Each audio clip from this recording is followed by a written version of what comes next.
Some fears are shared unevenly amongst the inhabitants of this little blue ball.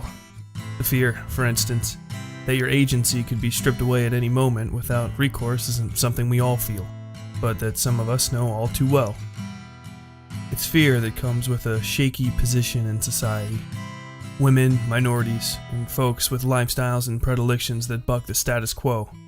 If you're not one of these folks, you might not know what it's like to not be believed, to simply be ignored by the powers that be, to be dismissed casually, even to have your life simply placed into the hands of another, regardless of how you feel about the situation. Today's story lives amongst the tendrils of this idea. It is the story of a woman who wakes up to a life that isn't hers, that she doesn't want to live, and that certain forces, certain people, won't allow her to leave. Our protagonist knows the truth about herself, but she's stripped of her freedoms, even her dignity, simply because that's the sort of thing that happens to women, sometimes. Hello, my name is Tyler Bell, and you're listening to the Westside Fairytales, a collection of horror and dark fiction stories written, read, and produced by me. Before we get to today's story, there's a book I want to tell you guys about. House of Leaves by Mark C. Danielewski is one of the strangest books I've ever had the chance to read. It's only even technically a book. That's the shape, at least, this work comes in. Though, after just a few pages, the metatextual narrative really just sort of takes off on its own and becomes something entirely new. At its heart, it's the story of a romance between a husband and wife, as well as something of a classical haunted house story. But the house isn't really haunted, I think. It's actually its own sort of ghost. And, also, the entire story might be made up by a man losing his grip on sanity while researching said story. Or maybe there's something else going on entirely. It's the most bizarre thing I've ever read. Super creepy, and I'm sure you'll enjoy it. Just make sure you get the color version if you buy it. You'll understand what I mean if you ever get your hands on a copy. This month's podcast recommendation is Hillbilly Horror Stories, which is probably one of the most fun podcasts I've ever listened to. It's hosted by stand-up comic Jerry Pauly and his wife Tracy, who are great on air together, as well as Ricky Granger. The best way to describe this thing is it's a once-a-week podcast where the hosts chat about almost everything horror-related you can think of. From movies to books and paranormal experiences, and even interviews with fiction and true crime authors, they cover just about everything horror that you can imagine. Like I said, there's new episodes every week, and they're available pretty much everywhere you can listen to podcasts, and a few other places too, I think. Give them a listen when you get a second. Now, without further ado, today's story, Bands of Gold and Iron.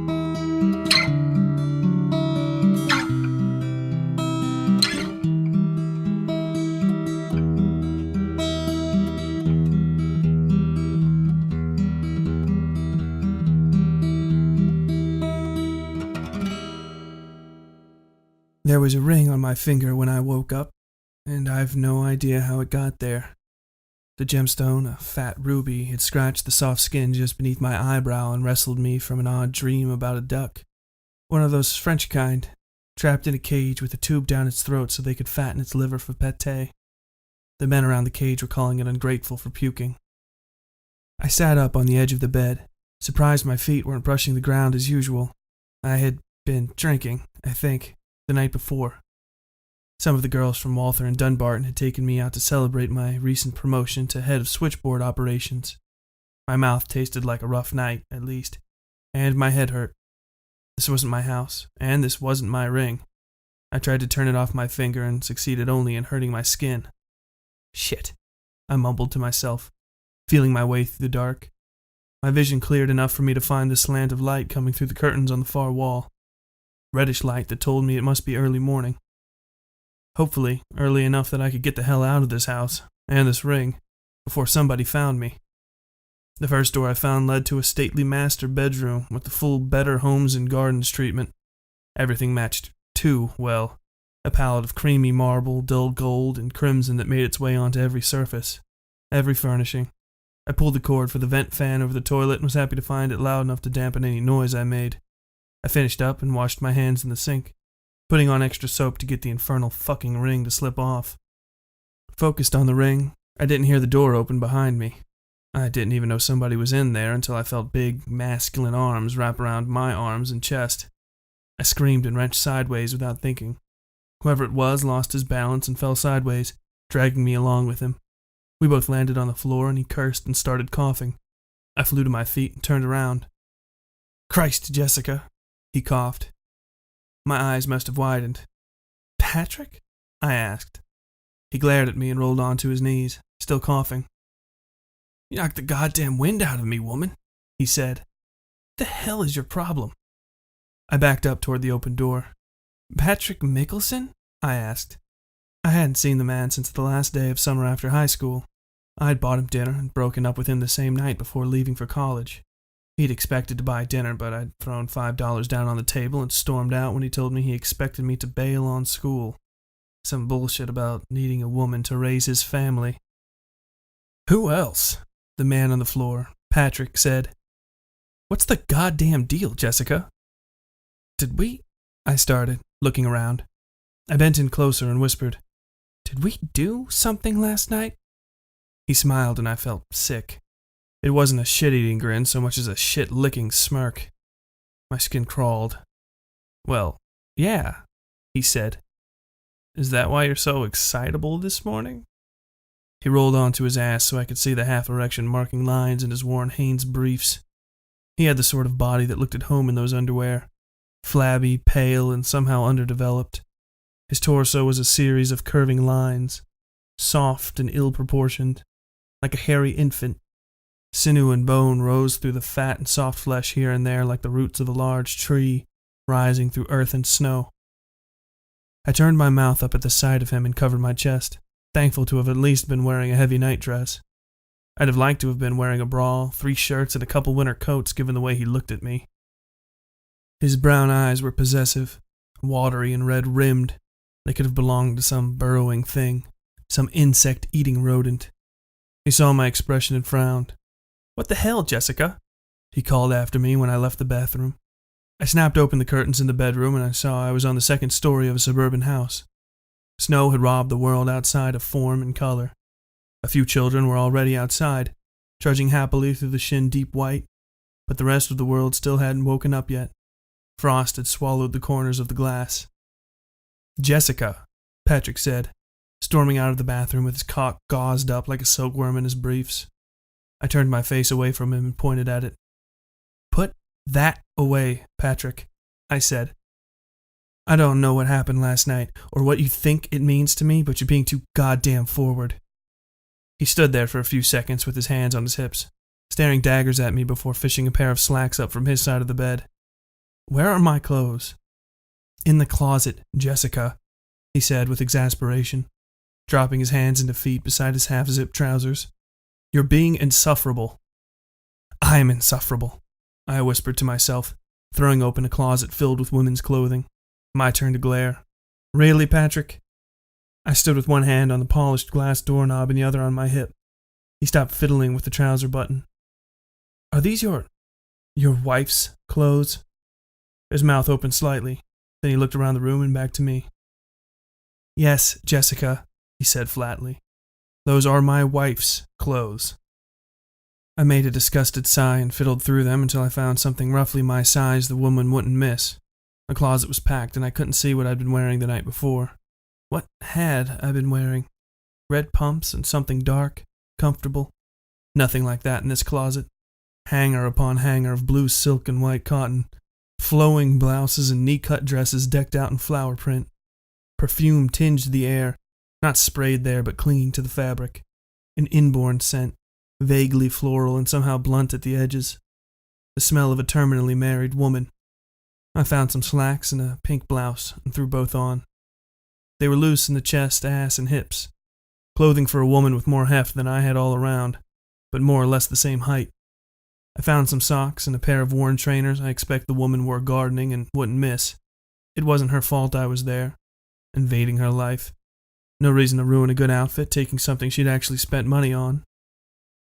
The woman was a clean 7.5 shoe size, same as me, though the shoes had that odd feeling of otherness borrowed shoes often possessed.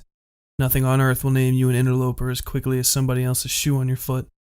The toes were nearly identical to mine, though not entirely. Slightly off. The heel, too. Slightly off. "Where are you going?" Patrick demanded, pulling on a sleeveless undershirt. A rumpled lime green shirt lay on the bed, clearly left over from the night before.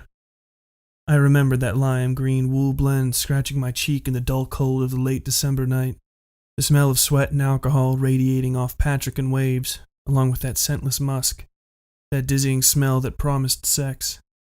Nausea tipped up in my gut and threatened to drop me overboard, right out of my own skin. "I'm leaving, obviously," I said. He stepped in front of me as I tried to leave the room, his hand slamming against the doorframe, not hard enough to break anything, but loudly enough to make the wall shake some. I glared at the hand, the arm, the face standing between me and the cold winds of freedom outside this house. "You'll do no such thing," he replied.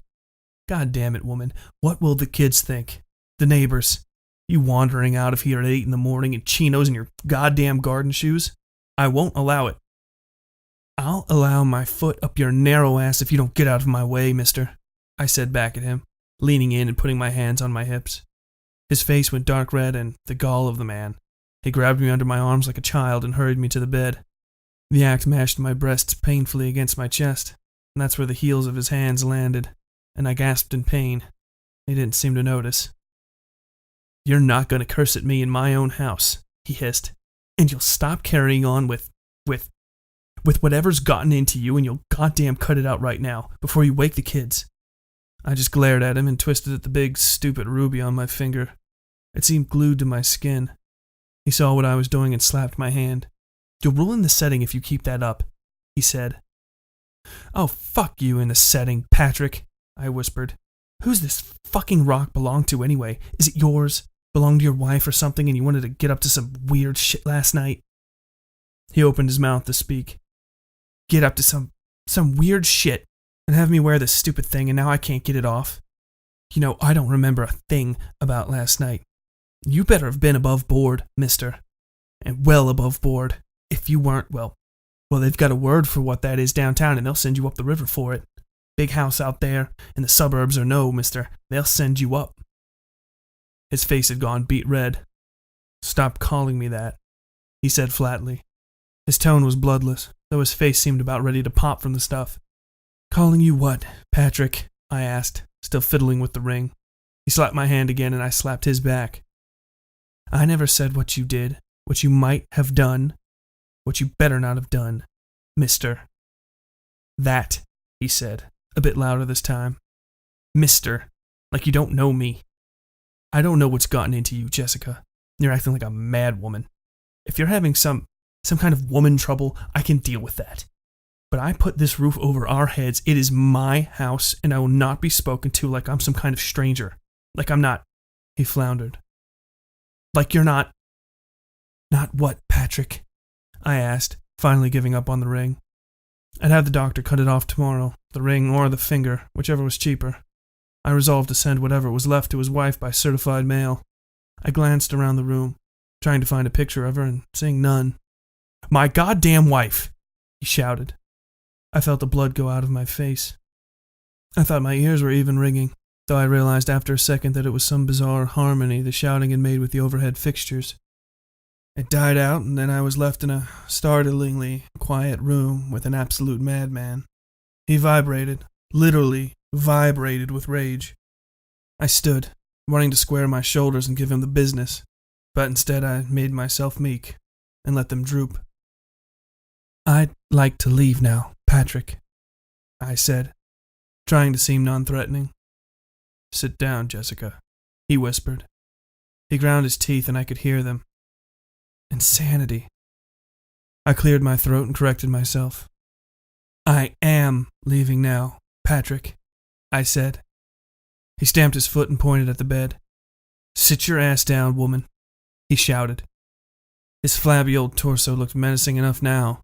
There was nothing funny at all about the way he'd moved me from the door to the bed, like it was so goddamn easy. Nothing funny about that. Not a goddamn thing. "No," I said. "I'm leaving. Get out of my way, Patrick." I paused. "Please." He stood his ground and I swallowed, then tried to rush around him. He grabbed me by my hair and tossed me onto the bed, not expecting me to pop back up using the springs as momentum. I kicked him square in the shin so hard his foot left the floor. He yelped and fell to the ground. I didn't stick around. The inside of the house was an unfamiliar labyrinth. Closed doors clustered the hallway immediately outside the door. Framed pictures of Patrick and his 2 children in various stages of their lives littered the walls, but none of his wife. And thankfully, none of me, I thought. Bright sunlight poured in through a large window at the left end of the hallway, so I went that way, breathing a sigh of relief when I found a stairwell leading to the ground floor. A woman's coat hung on a rack by the front door, black and fur-lined. A yellow dry cleaning tag reading C32 hung from the collar. I had my hand on it when I felt a small arm wrap around my thigh. I froze and looked down to find a small girl gazing up at me. She had a fist in one eye, rubbing away sleep. "Mommy," she said, "are pancakes for breakfast or waffles? It's Sunday." "No," I said. "No, none of that." I pressed 2 fingers to the girl's forehead and pushed her off my leg. It was slow going, but I made it happen. Free of my leg, her arm wrapped around her body in an unconscious way, joining its partner when she finished rubbing her eye. She swayed her shoulders and continued as though I had said nothing to her in the first place. "Because I want pancakes," she continued.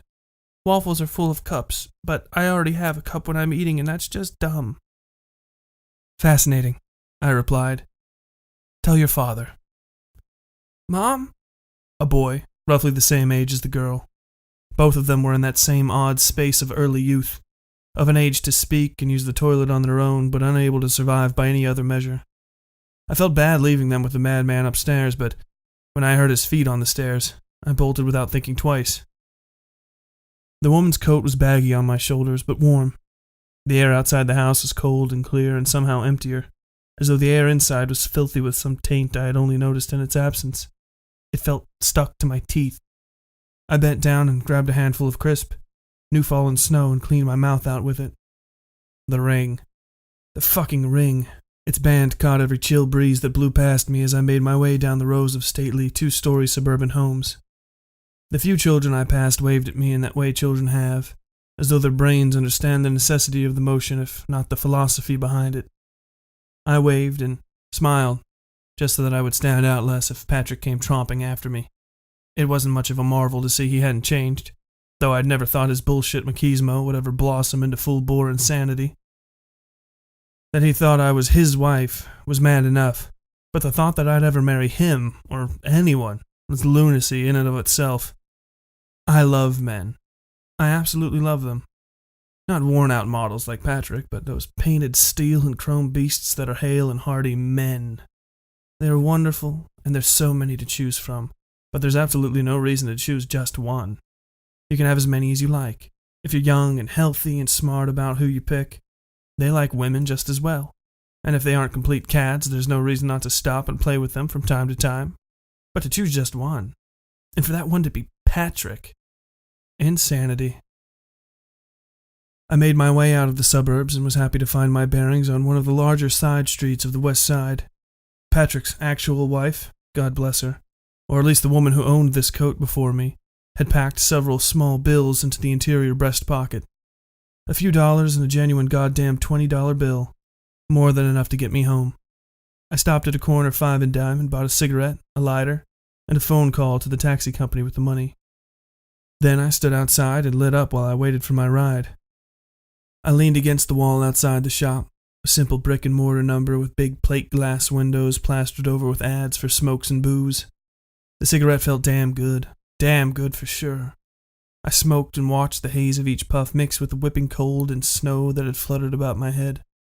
I was surprised to see a blue uniformed police officer walk out of the flurries. I was thinking about maybe relaying the odd situation with Patrick to him, when the man suddenly smiled broadly and walked up to me. I remember thinking, isn't that odd?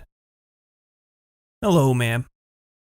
His voice had that friendly, authoritative tone teachers often reserve for bad kids cruising for a paddling. "What brings you out here today?" "Nothing, really," I said, returning a much friendlier smile. "Smoking, waiting for a cab." He nodded as though he'd expected the answer. "Well, it is mighty cold out, ma'am," he said.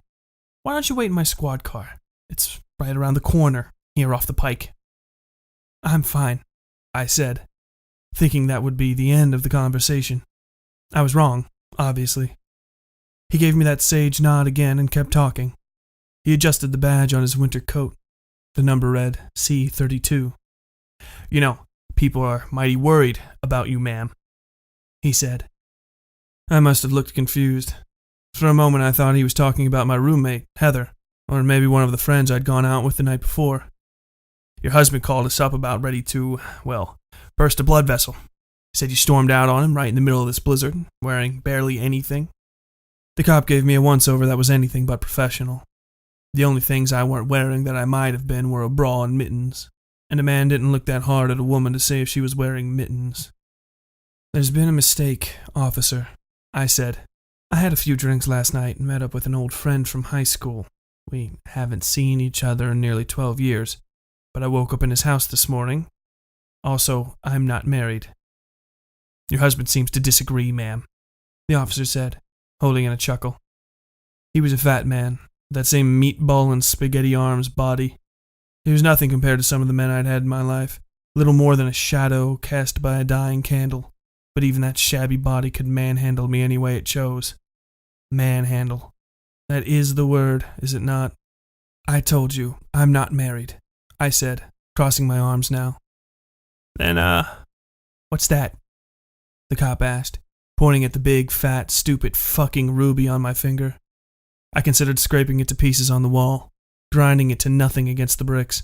Damn the cost and Patrick's stupid wife. It's a ring, I said sarcastically. He stuck it on my finger last night and I can't get the damn thing off. I held it up to make a point and almost shouted when the cop gripped my wrist gently between his thumb and forefinger. Gently, but with fingers that may as well have been forged from iron. Jeez, he said in a mocking tone. Gee whiz. My wife would kill for a rock like that. He looked past my hand, but didn't release my wrist. You know, if you're trying to get rid of it, she'd sure be happy to take it off your hands. Please let go of my arm, officer, I asked. He didn't oblige me. We're going to go back to your husband now, okay? The officer said, as though I wasn't speaking to him at all. He and your kids are worried sick. I don't have a husband, goddamn you, I shouted. I don't have kids. The officer jerked my arm and I nearly lost my balance. The lit cigarette fell and died somewhere down in the snow. Let me go. Please, you're hurting me. He twisted my wrist just slightly, but electric currents of pain radiated through my bones.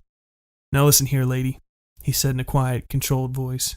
I don't like having to deal with crazies, and I especially don't like 2-cent women who try to run out on hard-working husbands and their children.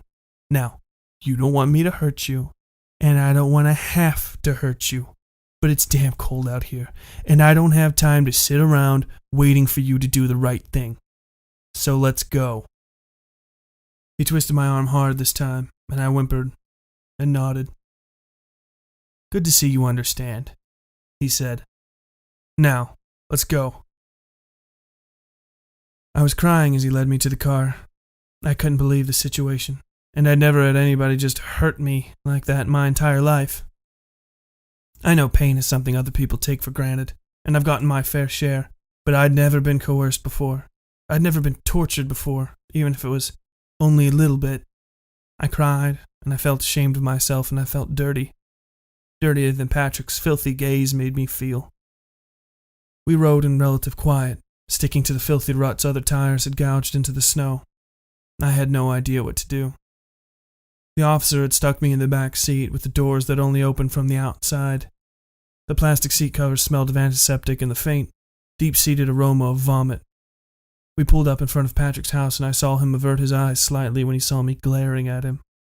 The cop got out of the car and grabbed my arm when he opened the door, whispering in my ear. Those are your children up there on the porch, ma'am, he said. Now, you're going to get out of this car, and you're damn well going to behave yourself. Do not make me embarrass you in front of those children. They deserve better than that. Okay, I said.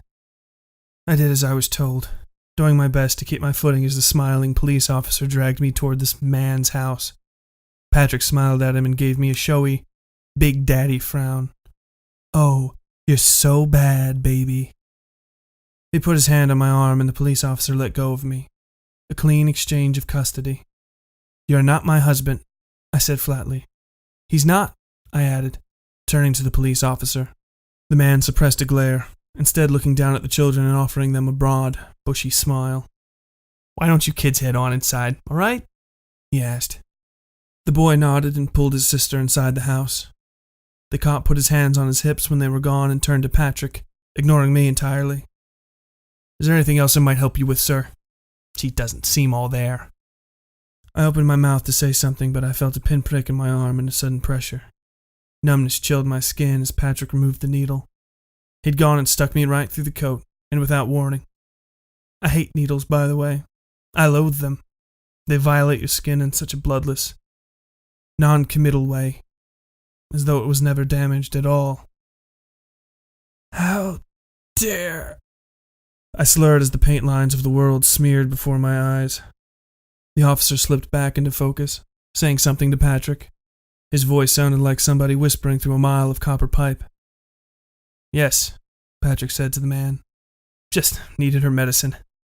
She's been unwell for a while, I'm afraid." The cop's head blurred as he nodded, all the color staying in place while the outlines fell away. His hair spun independently of his head. Then there was just a space where the body had been, a perfect absolution, a whole and empty place where the snow fell free and unencumbered. Patrick kept me dosed up bad for the rest of the day. The girl, her name was Lisa or Liza, something with an L at the head of it. She kept by my side, all worried glances and Johnny on the spot about wiping drool off my chin. She even helped me to the bathroom, waiting patiently outside the door while I finished my business. I couldn't focus on the world long enough to get around the house without her guiding me. She turned on the television around noon, when Patrick came beaming down the stairs and announced it was family movie time. Miracle on 34th Street was coming on, and we all knew what that meant. Only I didn't. I didn't know these children and this man from the strangers on the street. The girl curled up on my lap during the movie. It wasn't entirely unpleasant, but the one-sided intimacy of the act made my skin crawl, numb as it was. The boy, his name started with a P, turned the dial over to channel 32, and then we were watching the dumbest goddamn movie I'd ever seen. Patrick let my dose slip around dinner so that I could feed myself. The man was a master chemist, practiced beyond what he should have been capable of with that syringe. He had my doses planned out down to the hour. I suspected the boy could probably dose me too, the way he talked about it with him. The girl only ever gave me doe-eyed stares and hugged me whenever she could. I saw nothing of myself in her. I had dark hair and the Italian features that ran in my family. The girl was thick-boned, blonde, and green-eyed like her father.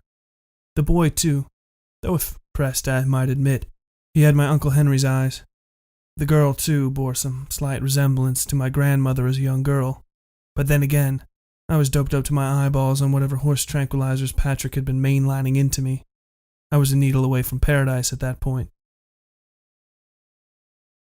We finished dinner and Patrick sent the children to bed, early from the way the boy pouted. It was painfully apparent that he was planning on raping me, though given the man's disposition he probably wouldn't see it that way. He neglected another hourly dose and I felt a sensation akin to syrup washing out of my blood. I could still barely move, though, only enough to push myself to the far end of the couch. He ignored or didn't notice my reticence, dragging me back over to his lap to lay across his legs like a doll. I may have been a doll to him.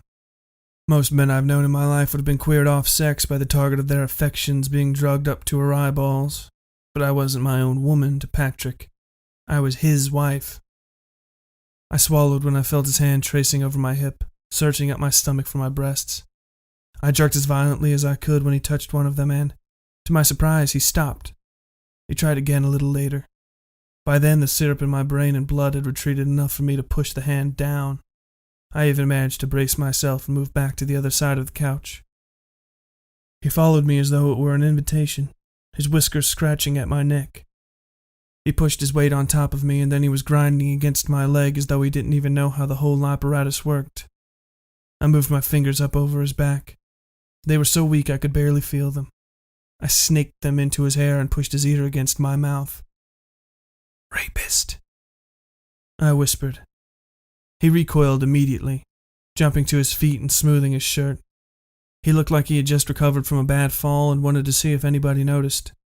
The man on the television said goodbye for the night, and the end of programming static crackled into the room with wavering light. The placeholder image on the television was a black circle with 3 small intersecting lines at each third. Color and shadow played over Patrick's face. "Oh Holy Night" piped up over the neutral image from a tinny, lo-fi television orchestra. "How could you say that?" he demanded, not a question. "Who the fuck do you think you are to ever say that to me, the father of your children?" "I've never had children, you fucking psycho," I rasped. My vocal cords felt unused. The small amount of conversation felt like choking. "I've been on birth control since they legalized it." I glared at him. "Who the fuck are you?" "I'm your husband," he repeated. To hold, all of that. Until death do us part, Jessica." He went and snapped off the television. Darkness covered us. I could only find him by a thin line of errant streetlight catching in his hair. Red and green Christmas lights colored the curtains in alternating splotches behind him.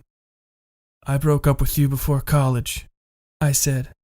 "And honestly, Patrick, I'd fucking forgotten about you until I woke up in that bed this morning." "You gave up on college and stayed with me, Jessica," he said. "You know that. You stayed with me because we were in love, and we had 2 beautiful children together. Those are your children, Jessica. Your responsibility." He put his hands on his hips. God, I was sick of seeing men do that today. "I don't have kids, you fucking psycho," I repeated. I cleared my throat as his shadow drifted out of the room. "If it's till death do us part, then kill me and cut me up already, you piece of shit. I know how your type do, Patrick. I read all about Charlie Manson and those sick fucks in California." He reappeared and clapped a hand over my mouth.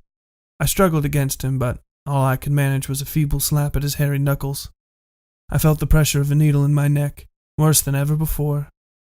"I won't tolerate that kind of language, Jessica," he said, voice eerily calm. "You were such a good woman when I married you. You can learn to be that way again." I tried to tell him to go fuck himself, but the drugs knocked me out and I could barely swallow the next time I woke up. I came to in the bed, dressed in a nightie with my head and back propped up on a couple pillows. A worried-looking woman in a blue and white frock fussed over me and then checked my eyes with a flashlight. "Touch of an overdose, but that's no biggie," the woman chittered.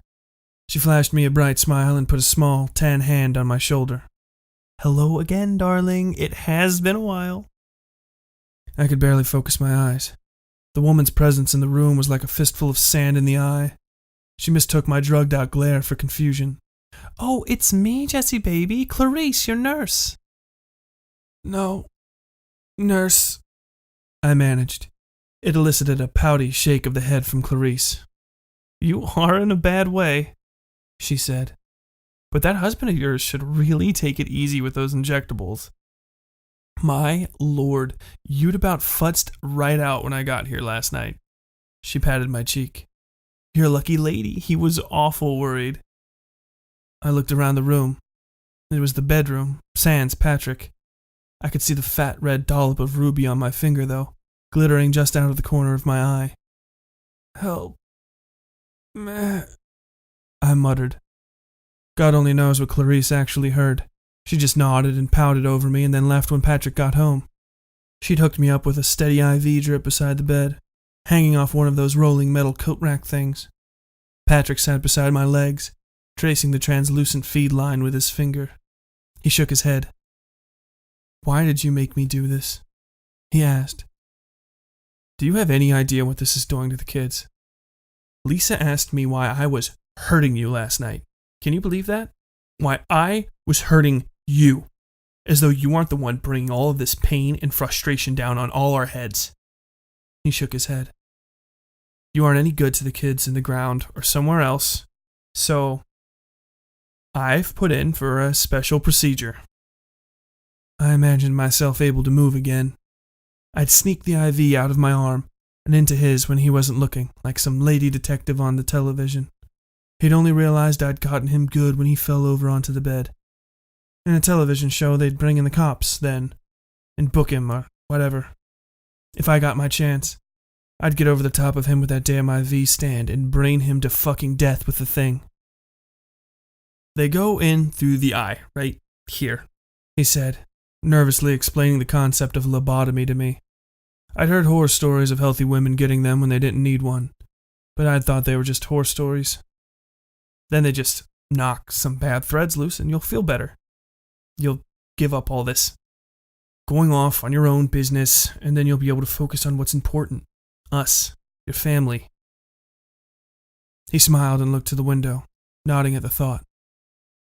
There are some issues with your medical paperwork due to how you were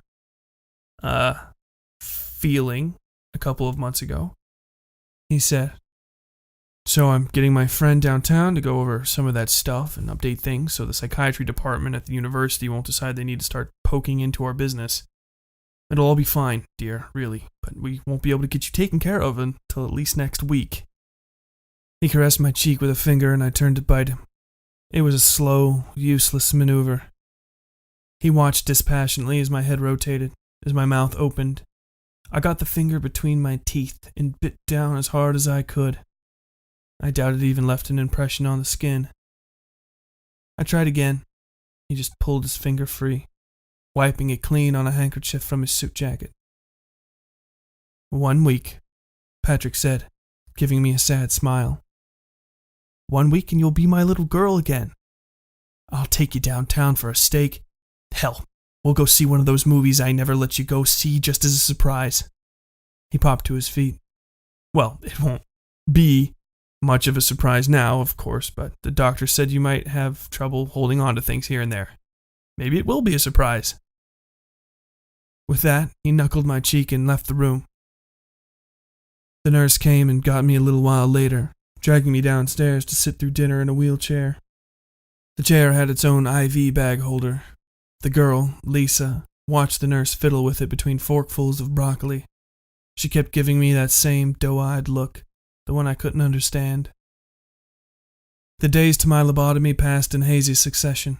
Syrup dripped down into my veins from the IV bag, leaving me watery and stretched out. I spent most of my time in the bed, with little more than the silence of winter outside the window to keep me company. It was legitimately more enjoyable than Clarice's non-stop yammering about her pedantic, boring life. I had the distinct feeling she was trying to needle me about having such a nice house, not appreciating it. Generally, fuck Clarice. Saturday was the first change in the routine. Patrick didn't have work. Strangely, for a man, he never once talked about whatever it was he did downtown. We went to the park to see the Christmas decorations they'd set up. Patrick fed the IV line down through the neck of my coat and covered the bag in its own blue zip-up coat to keep the fluid from getting too cold. He pushed me along through crowds made up completely of smiling families and children popping around like Mexican jumping beans. The girl walked beside me the whole time, her little hand wrapped up in mine. I didn't bother trying to hold her hand back. Wouldn't have even if I could move my fingers. The boy asked to use the restroom, and Patrick cursed when he found he couldn't wheel my chair into the park bathroom. The door was far too small to accommodate the thing. So he had the girl wait outside with me. I wondered who was watching who while the girl watched her dad disappear inside. "I'm sorry," the girl said when he was out of sight. She climbed up onto my lap and unzipped the coat, the same black coat I'd stolen. The same black coat I'd been wearing when the cop dragged me back. A young soldier with close-cropped hair walked by with his family. A boy that could have been either his son or younger brother perched on his shoulders. His father walked alongside them, carrying a fat green military bag with C-32 stenciled along the side. The girl pulled me forward in my seat and then slid my coat down off my shoulders, working deliberately. I forced my watery neck to the side to watch as she pulled the sleeve down off my arm. Then she slid the needle out of the vein and adjusted it so it wouldn't poke me, going so far as to move the tape over the head of the thing. My eyes widened as the syrupy feeling drained out of me. I tried to stand. "No," she said, pushing me back down and zipping up my coat. "My mom's in the basement. It's not your fault, but you need to go down there too." "What?" I croaked. "No, you pretend," she whispered, looking over my shoulder and pushing me back against the chair. "Pretend." She flopped down onto my lap, wrapping her arms around my waist in a hug. That same second, Patrick walked by with the boy. He saw the girl and smiled, tousling her hair. She flashed him a big smile. He passed us both and she flashed me a last, serious look before trotting off beside her brother. My heart felt about to seize up on itself for the rest of the trip through the park. Sweat broke out over my entire body as the syrupy thickness of the drugs receded. Shaking, raw energy suffused my muscles. Heavy winter clothes thankfully absorbed the jittery contractions rolling over my arms and legs as they came back to life. I would kill him, I knew. I would goddamn kill him for what he'd done to me. Perhaps there are women who'd take pity on the children, fear for their lives after I orphaned them. Not me. The little girl hadn't done me a favor. She'd done what was right. Despite her age and the odd situation between us, she'd seen through to decency. I'd repay her with a life well lived, but I would not spare Patrick. I thought of this and only this through the rest of our trip through the park. Quivering nausea ruled my body for the rest of the outing. We went to a few of the nicer downtown stores, where Patrick made a show of showing off dresses for me to wear. The girl played along fantastically, pointing at this one and that. The boy did little to hide his boredom. I struggled myself as well, dying to scratch at various parts of my body my arms could now reach, but I remained still. I hid. I bided my time and remained passive.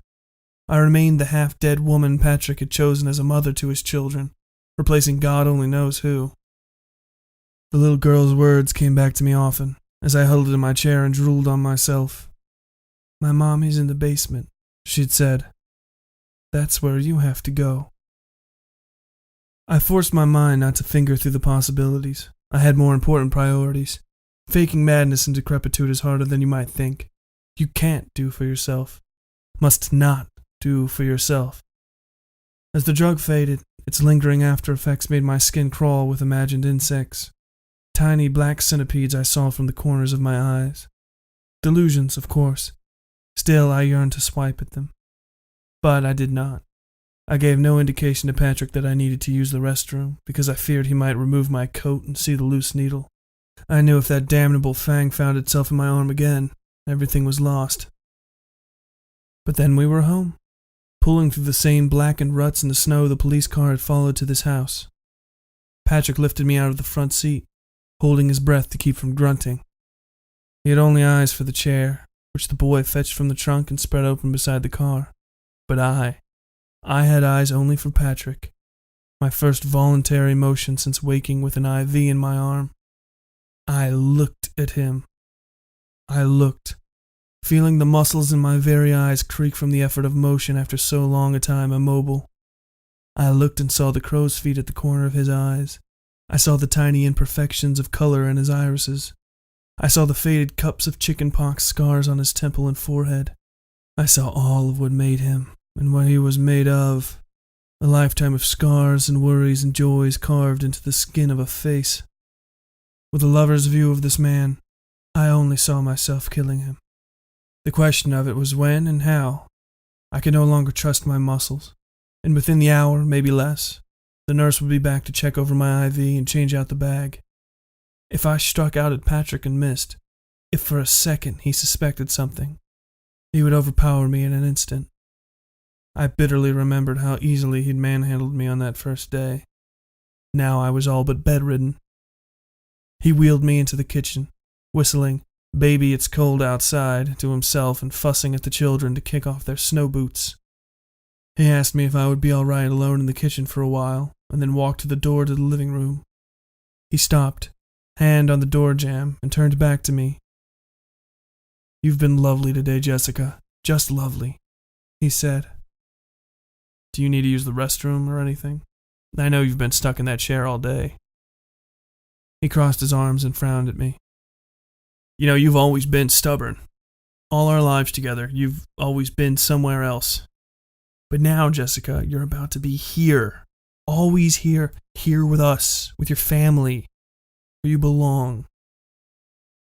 He walked over and squatted in front of the chair, his hands on my forearms. I thought of the needle tape just out of the way on my bicep and tried not to let my nerves show. He pushed me as he spoke, so the wheelchair rolled back and forth over the paisley linoleum. Then he caressed my cheek with one of his fat fingers. "You were so beautiful today," he said. "You're great with the kids, too. They both look up to you, you know." A rakish grin spread across his face. A grin that somebody had accidentally told him was cute once, I know, and that he now resorted to when trying to look endearing. "Why don't you give me a kiss, baby? A real quick one, so I know you love me." I could have bitten him, but I didn't. I was biding my time. I was the trapdoor spider with just one shot at my prey. I was an adder with just enough venom for a single strike. Instead, I just stared at him, playing up the dead-eyed, drugged face that had been my only expression for days. "I know you're there, Jessica," he said.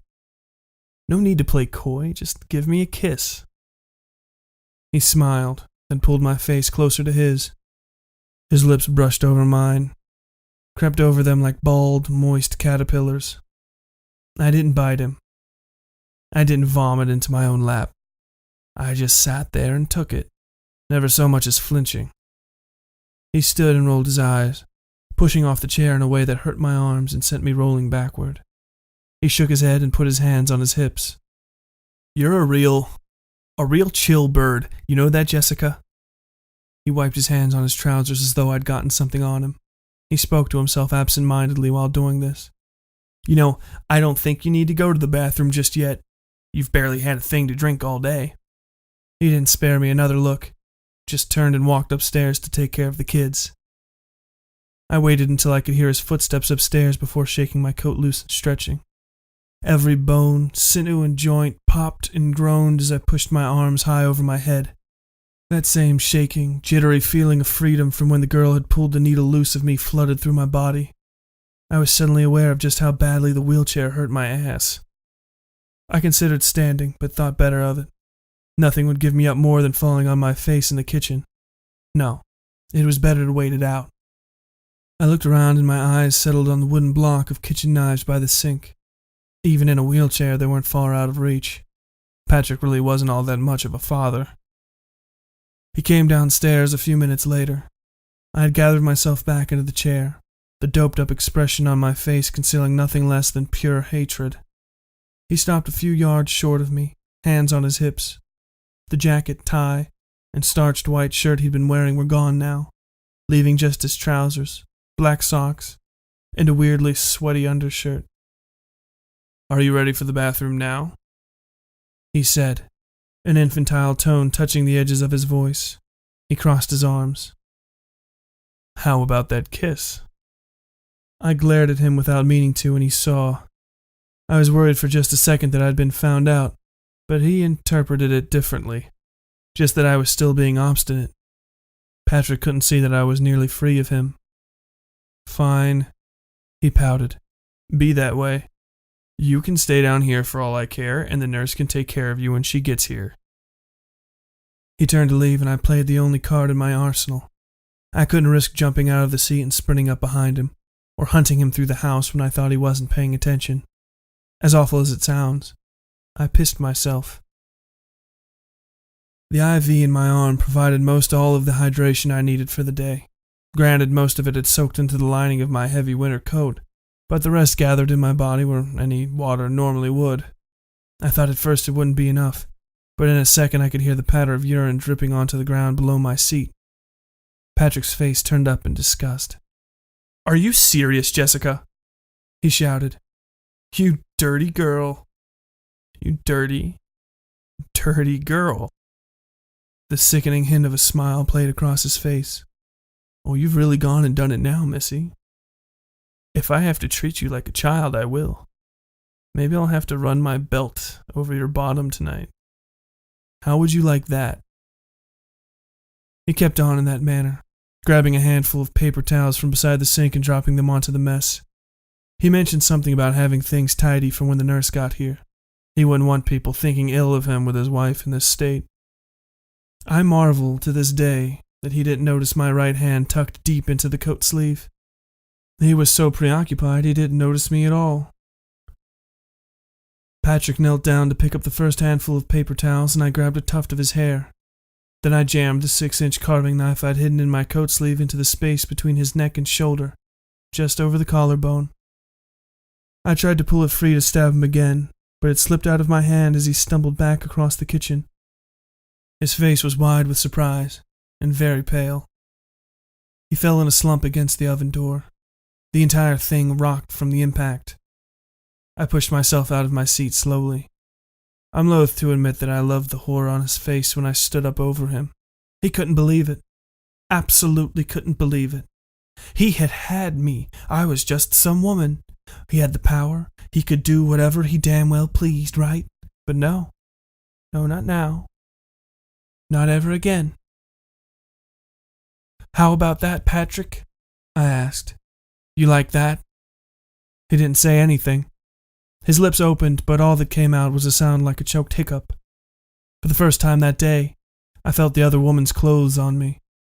The piss on my legs and the stale sweat stink of the blouse was too much. I stripped all of it off in the kitchen, relishing the cold feel of the air on my naked body. Then I went to Patrick and pulled the knife free of him with a single hard jerk. "Hello," called a cheery voice from the living room. I heard the front door shut and turned to see the nurse, Clarice, stuffing her keys into her pocket as she walked toward the kitchen. A paper bag full of medical supplies sat in the crook of her left arm. "Thought I'd just let myself in, Mr. Mickelson. I've been knocking for a few minutes now." She looked up and saw me, freezing in her tracks. "Oh my God." "Sorry, Clarice," I said. "We didn't hear you come in." Clarice screamed and dropped the bag, turning to run for the door. I flew over the carpet after her, buck naked and streaked with blood and urine. My every footstep was silence. She had the door cracked enough for cool, blue winter light to pour into the house. I slammed into her and she slammed into the door, closing it with a smash that rattled the front wall of the house. Then I started stabbing her. I gave it to her maybe 40, 50 times. She'd been the one drugging me. She'd been the one keeping me doped up and waiting for a lobotomy. A fucking lobotomy. Because I was being a bad housewife. That was it as far as she knew. I was going to get my eggs scrambled. I would have stabbed her more if the knife hadn't gotten jammed between the bones in a rib cage and slipped out of my hand. I found Patrick slumped over the kitchen counter when I finished with the nurse. He had the receiver for the telephone on the counter and was trying to dial the police on the rotary. He was too weak to hold the phone in place, though, and he hadn't made it past the 9 in 911. I pulled the phone out of the wall and smashed it to pieces on the floor. "Well," I said, "wasn't that fun, Patrick?" His gray face turned to me and I pushed him off the counter. He groaned and a gout of blood splashed out of the wound beside his neck. I'd never been this violent before, nothing even approaching it, and I was almost sick with how easy it came to me. "Isn't this wonderful, Patrick?" I asked him, hand on the counter. "Aren't I just a joy to have around?" "Until death, Patrick. Until death, you said. Not such a commitment, if you can pick the place and time, is it? Is it, Patrick? You shit." I looked down at my body. I was disgusting. "I'm getting a shower, Patrick." It was a sudden decision, but I stuck to it. Bloody footprints marked my passage up the stairs. I gave Clarice a last look on the way up and saw she'd moved some, though not far. Blood had pooled around her, snaking through the white Berber weave of the carpet in odd angles. The children stood in the doorway of the boy's room at the top of the stairs. The boy was clearly terrified, and so was the girl, though her expression carried some other weight as well. "Go to your rooms," I said, pointing a bloody finger. They obeyed, snapping the door shut so hard a cool breeze floated down the hall. I got a long, hot shower in Patrick's gaudy master bedroom and dressed in the most nondescript dress I could find in his wife's wardrobe. I found the ratty sneakers again and slipped them over a pair of regular white socks. Nothing fancy. I'm not a woman who needs fancy things. I found a trail of Patrick's blood leading down the basement stairs when I finished. I followed it, not sure if I would finish him off or something like that. but expecting some violence all the same. I thought of him waiting for me with a hunting shotgun he kept squirreled away or something of the sort. But all that could happen then was that I could die, and death was an honest end to this madness. The basement was half finished, old, and cluttered with mounds upon mounds of old boxes and other assorted shit. An old moose head at least twice Patrick's age hung just beyond the end of the stairs. His blood led me past that, to where I found him, dead against the far wall in a clearing amongst the detritus. The emaciated body of a dead woman lay in his arms. She'd rotted dry months ago, from the look of it. Above them, a thick rope covered in hasty cut marks was tied to a rafter. In the center of the clearing were a few melted candles and a large symbol drawn in some cracked brown paint, a circle with 3 small, perpendicular lines crossing it at every third. A lined circle, a voice in my head told me. Beyond that was a great steel door, like a naval hatch set into the wall. The letters C-32 were stenciled on it in red paint. Looking at the thing gave me a headache, like a needle pressing into the flesh behind my left eye. I knelt beside Patrick and looked him over. His face was a death mask of confusion and horror. A box of framed photographs sat beside him. They were all pictures of me, but also not me. The woman in the photos had my face, for sure, but was chubbier and sadder looking. The photos went all the way back to Patrick's and my senior prom, a Polaroid, of which I still have a copy, my own copy, of Patrick and I hugging each other beneath a gaudy, awful papier-mâché dove. The point at which I and that woman ceased being the same person. "You damn fool," I said to him under my breath. I remembered the ring with the big, stupid ruby on my finger and took some time wrenching it off. A week on the IV had thinned me enough that it popped free. I slipped it onto the dead woman's finger, where it belonged, and heard a noise behind me. I turned to see the door hanging slightly open, darkness and an almost physical bluish light spilling out of it. I stepped into the accompanying flat concrete hallway, shutting the door behind me.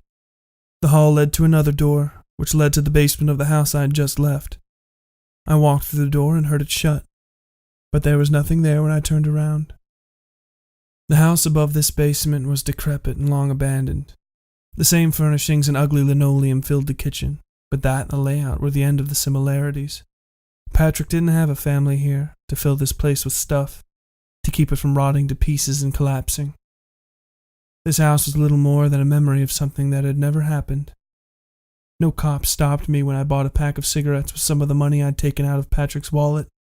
Nobody even wondered where I'd been the last week, though my landlord was somewhat miffed that I'd lost my keys. No. People tend not to care so much what a single girl on her own gets up to, so long as it doesn't cause them any inconvenience. I checked up on Patrick a few years later, out of sheer burning curiosity. On this side of the door marked C-32, he drank and womanized a touch more than other men. He got a nice job out of college, but his drinking only got worse until he rear-ended a garbage truck at 6:30 a.m. on a Wednesday, in the same year I woke up in that bed, on the other side of that door. A few of his friends I talked to said he complained about being lost in a life he wasn't supposed to be living. He talked like that a lot, they told me. He talked like that a lot.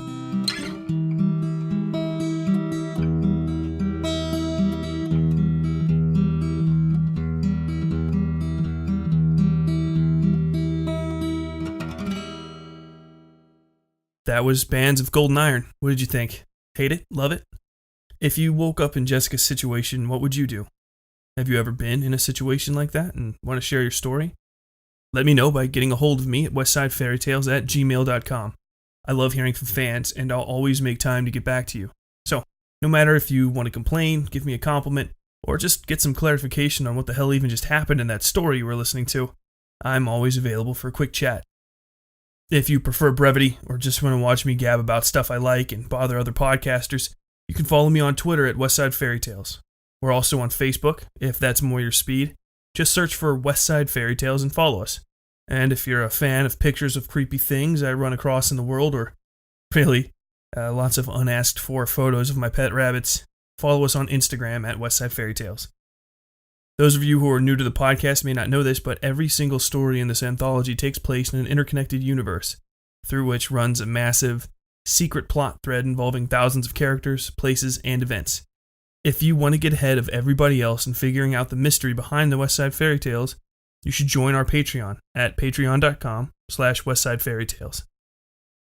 Anybody can join for $1, but if you put in $5 or more, you get access to behind the story videos where I talk about how I wrote the stories, what I was going for in writing them, and also access to a few hints and secrets about the lore behind the stories. And, speaking of patrons and fans, as this is the last episode of the second season of the Westside Fairytales, I want to take a second and just gush over you all. Less than a year ago, when I started season 2 of this podcast, I was unemployed, struggling to make any headway as a writer, and pretty down on myself most of the time. But as this season has progressed from November 2017 to now, the Westside Fairytales has begun to catch on. People are writing to me about the stories, sharing this project of mine with their friends, and stepping up to support my writing with real, hard, no-shit currency. I'm actually a professional writer now, and I can't thank you all enough for, well, basically just getting me. You understand what I'm trying to do here, you listen to the stories, and you keep coming back for more. Even if I never get one more fan than the few I've assembled over the past several months, every single one of you guys make these late nights writing and recording and editing worth it. I love you guys. I really mean it. I'm going to read the names of my patrons from this year at the end of this episode, and then again in about a year at the end of episode 310, which I've already written and is sitting nice and snug waiting to be recorded. Even if the number of names doesn't increase, we're going to get there together. But, no lie, I would love to spend 2 hours reading off every new name. So, if you don't mind, get out there on the streets and tell people you love about the Westside Fairytales. We're growing every day, but we still need all the help we can get. The Westside Fairytales will return October 7, 2018, with the first episode of Season 3, Quarterly Review. During the break, I'm going to be hard at work writing Season 4 of the podcast, Season 3 is already done, and finishing up some novels I started and never got around to wrapping up. I might pop in sometime in August with some short, off-season content, so I'll see you then, if I see you. And, until then, stay safe out there.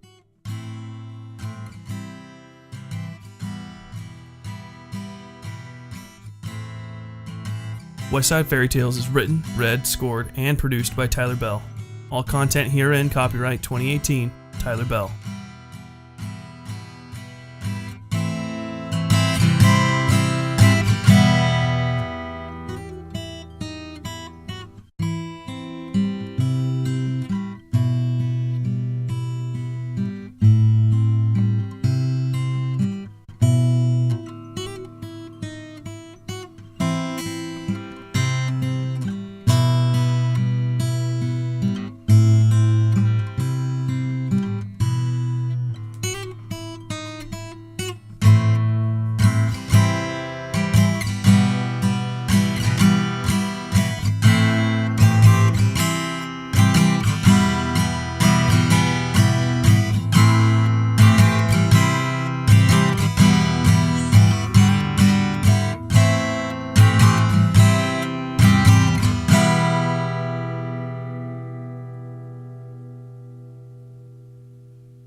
And here is the promised shout out to my patrons.